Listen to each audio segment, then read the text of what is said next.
English translation. 522nd contact Saturday, the 2nd of July, 2011, 15:21 hours. Today I do not have much time because I am busy with various things that are inevitable. For this reason, I am also late for the correction work. That was not too bad. But if you are short of time, I would like to ask you a question right away. Again and again there are articles and explanations, etc. on television about the Roswell case and about Area 51, and it is always vehemently denied that there has ever been a Roswell case concerning an extraterrestrial flying object. Such broadcasts also include alleged eyewitnesses of a military nature who deny and ridicule everything, and always claim that it was a test balloon of a company called Mogul. Most of the presenters of such TV programs are singing the same tune. We have talked about this several times in all the years since 1975, so we should not repeat this story. What you say is probably correct, but I think it could still be useful if you say something about the Roswell case and Area 51 again. It is also the case that I am asked from time to time whether the official claims are true or not, also regarding the alleged first moon landing of the U.S. Americans in 1969. Then I will, as an exception, once again explain a few things. The Roswell case is based on true events, but you know that. However, the flying apparatus that crashed at that time was not controlled by human life forms, but by bioorganic androids. However, the secret files created at the time about this incident were kept secret from the public and even from the entire government, and were made to disappear by being kept in a very safe place to which only a few people have access. So there is little chance that the real truth will ever really come out, and consequently there will probably never be any education of the USA government and the public, either in the USA or worldwide. The truth is that the rulers in the USA were not informed about the real events, but everything remained with the military intelligence and the FBI, as well as with other U.S. intelligence services, such as the CIA. The Mogul lie stories about the Roswell case are also based on intelligence, as is the story based on lies about the alleged first manned U.S.-American moon landing on the 20th of July, 1969, with the Apollo 11 space capsule. And as far as the debris from the crash of the extraterrestrial flying apparatus near Roswell is concerned, it is to be said that all accessible debris was collected by members of the U.S. Air Force and brought to Patterson and then to Area 51. Despite thorough examination of all the debris, the technicians were not able to make much use of it because only a few things were understood and could be put to little use. Nevertheless, it is a fact that top-secret flying apparatus is being created and tested in Area 51, not only in the area of that base, but also in other areas and even worldwide. But this is also true of other states that work on and test secret flying apparatus, which are then referred to by uninitiated populations as UFOs, and even as extraterrestrial flying objects. And it is precisely this fact that is used by all the secret bases where futuristic flying apparatuses are built, Area 51 in particular, to keep their secret products relating to all kinds of flying objects and aircraft from becoming public knowledge. The secret services involved have been stirring up the UFO hype for many decades and are doing everything they can to make people observing such flying apparatus believe that they are extraterrestrial flying objects, which are then generally called UFOs. This is also a reason for the paradox that, especially in the USA, those in charge of military and Air Force intelligence and other intelligence agencies involved in the case are denying that an extraterrestrial flying apparatus has crashed, as happened in Roswell. Of course, this also vehemently denies the secret research and machinations that are being carried out in Area 51, as well as the constructions of secret flying apparatus made there. And this did not only happen during the Cold War period, but it also applies equally to the present day. Thus, the belief of the population in the multiple existence of extraterrestrial UFOs continues to be fueled. The fact is, as we informed you decades ago in silence, that the USA knew how to get hold of Soviet MiG fighters, the technology of which the aircraft designers at Area 51 had acquired and made great use of, but also how they could make use of certain small items from the crashed Roswell flying object, which in reality was of very little importance. What is happening today in Area 51 is as secret as it has always been, and what is being created there refers to a technology that is still so futuristic for the Earth's population today that when the flying apparatus becomes public knowledge, it will in turn be classified as extraterrestrial technology, although it is purely of Earth humans' achievements. That, dear friend, is what I had to explain in answer to your question. At the same time, I hope that in future there will be no need to talk about these matters anymore, because everything that is necessary has really been made clear. Thanks, and I think that your last words are also in my mind. The lies about Roswell and the alleged first moon landing will probably go on forever. But tell me, if I may openly ask, what is it all about the clouds on the sun? Recently I read something about it in a magazine, so I think that I do not have to keep silent about it any longer, because the fact of such sun clouds is now known. That is indeed so. Well then, your daughter Sim Yase let me know during a sightseeing flight in the SOL system in the 1970s that there are cloud formations on the sun as well, so I also wanted to see them. Sim Yase then of course fulfilled my wish, and I discovered that the solar clouds have gigantic dimensions, up to 30 or even 70 times the size of the Earth. These clouds consist of hot matter and have temperatures of over 5,000 degrees Celsius. My question now is whether these cloud formations on the sun also influence their surface activity and the deeper solar spheres or not. There are indeed very strong influences in this respect, because they determine the movements of the deeper spheres, as is also the case on all cloud-bearing planets, on which certain climatic movements, weather conditions, and surface changes result from the clouds and their interrelationships. Your daughter told me that hot clouds of matter on all sun formations are absolutely natural phenomena. That is correct. Good, and thanks. Then I would like to make use of your knowledge as a scientist, brain researcher, neurologist and psychologist, etc., and ask you about something that pertains to the brain structure of human beings, which indeed plays a very decisive role in regards to whether the human willingly learns or not. I have also read something about that in a journal, but as usual, everything was described in a very banal and meaningless manner. But since this matter indeed interests me, thereby I'm thinking about the learning and studying of the spiritual teaching, the perception of reality and its truth, as well as the understanding and following of it, as also in regard to the creational natural laws and recommendations and their implementation. Since I have been fulfilling my mission, I have been aware that, at the present time, human beings can only make up their mind in drips and drabs, so to speak, to turn towards the spiritual teaching, the reality and its truth, and thereby also towards the creational natural laws and recommendations, to study them, accept, and to follow them.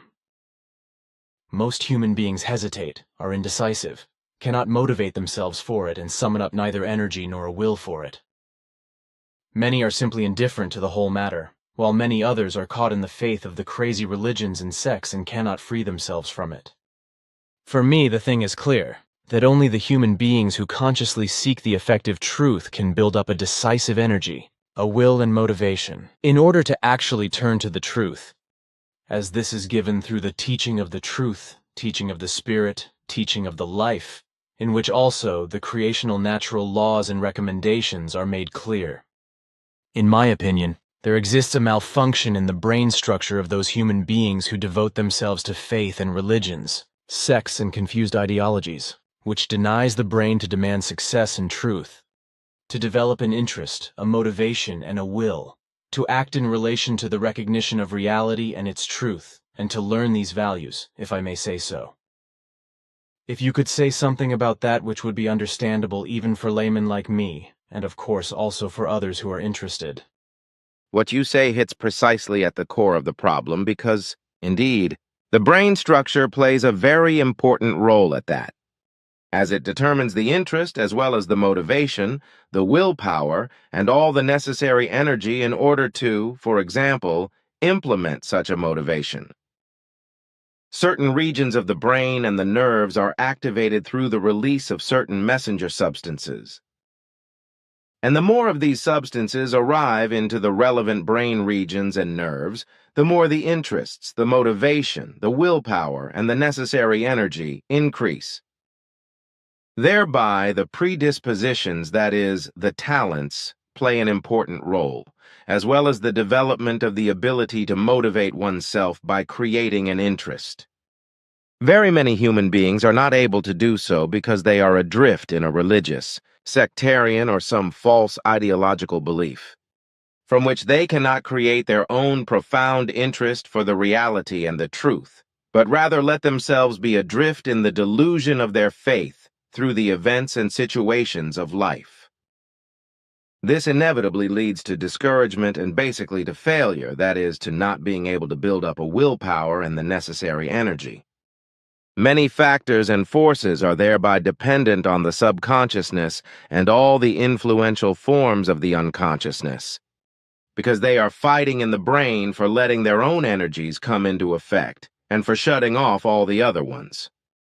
Thus, the various energies and their forces are constantly wrestling with each other in the brain, such as rage and anger, hatred, jealousy, revenge, retaliation, boredom, stress, composure, relaxation, curiosity, lenience, carelessness, tension, relaxed state and strain, etc. The motivational system is being driven or compromised by all these things.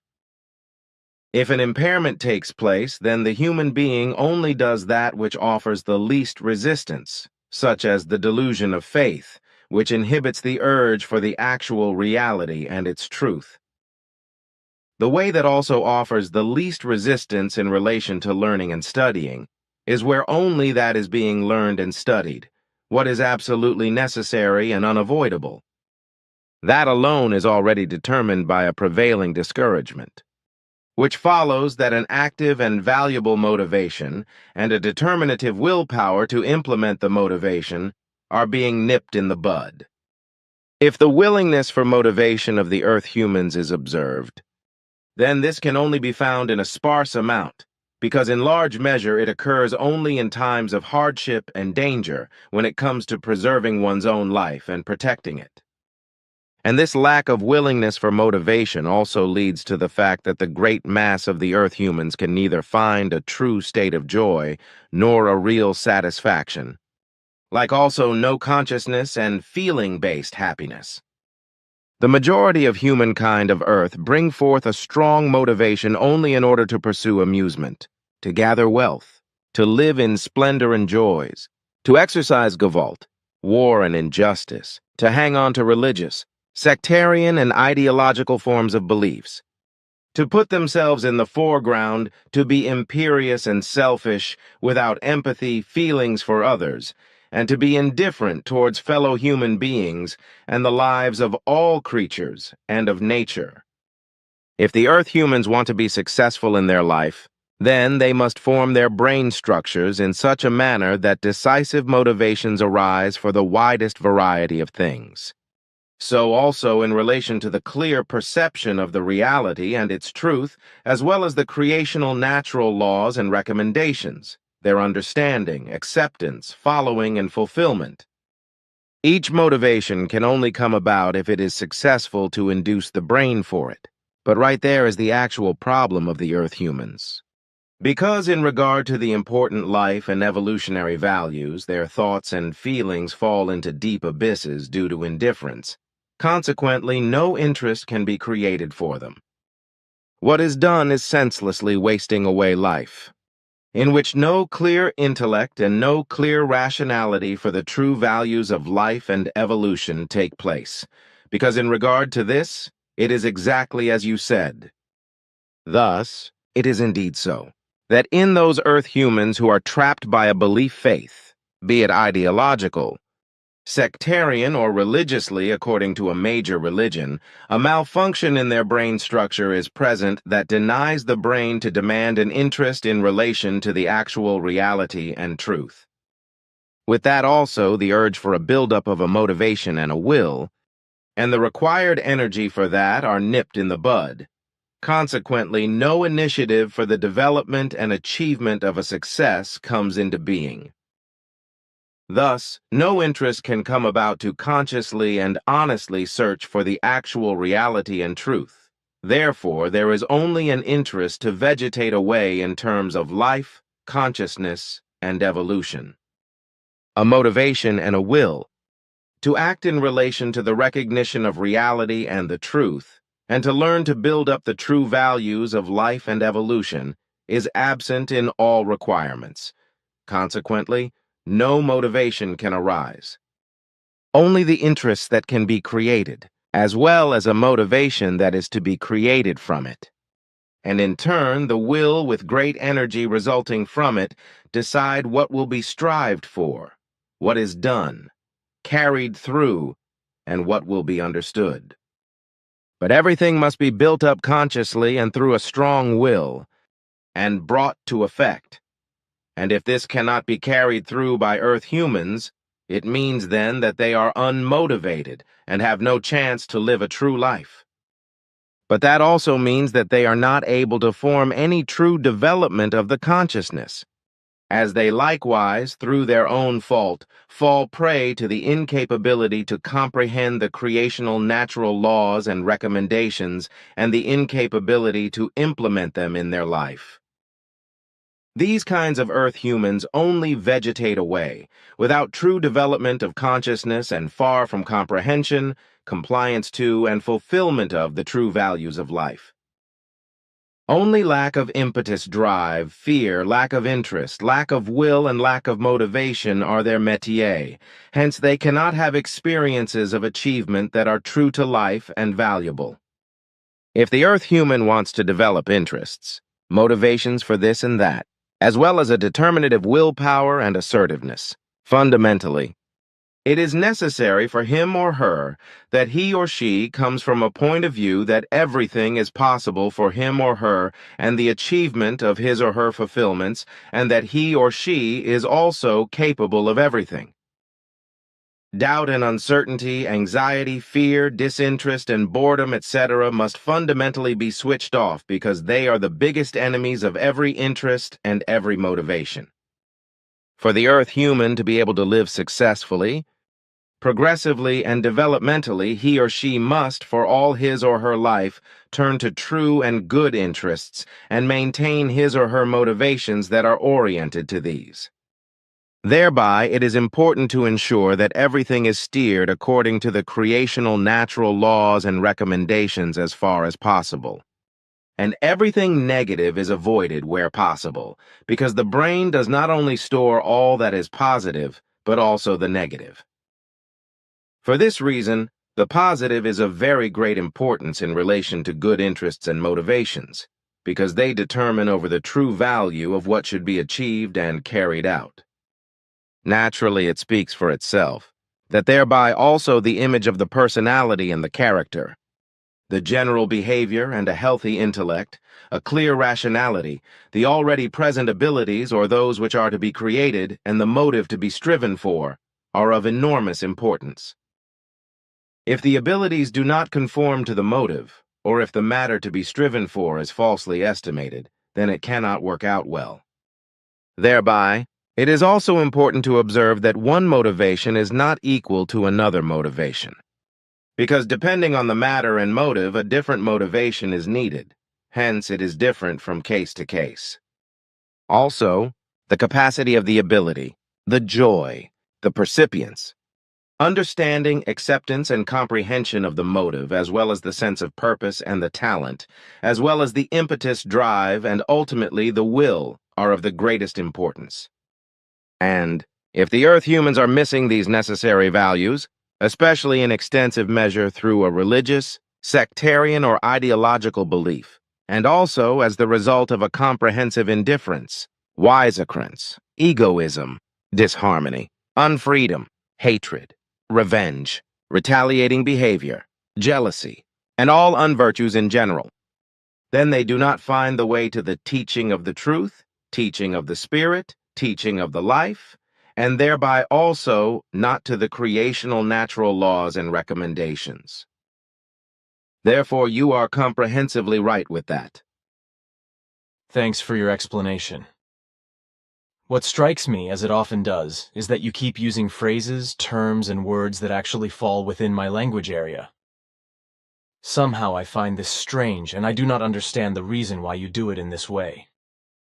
You have asked before, and I explained that it just happens because I like your way of speaking and therefore adopt it. Furthermore, I find it so authoritative with regard to your mission, which is why I want to use it myself. Because I have known for a long time that your way of speaking is well received by Earth humans, precisely by those who are clearly aware of their reason and understanding and who are interested in the actual reality and its truth, as well as in the laws and recommendations of creation, and who direct their interests and motivations towards perceiving, understanding, and obeying them. Well said, dear friend. Then this should be the end of our conversation, because my time is pressing me to pursue my duties. Goodbye, Edward. It was also a special pleasure for me today to be able to talk to you briefly. Ptah, that also applies to me. Farewell, take care and goodbye.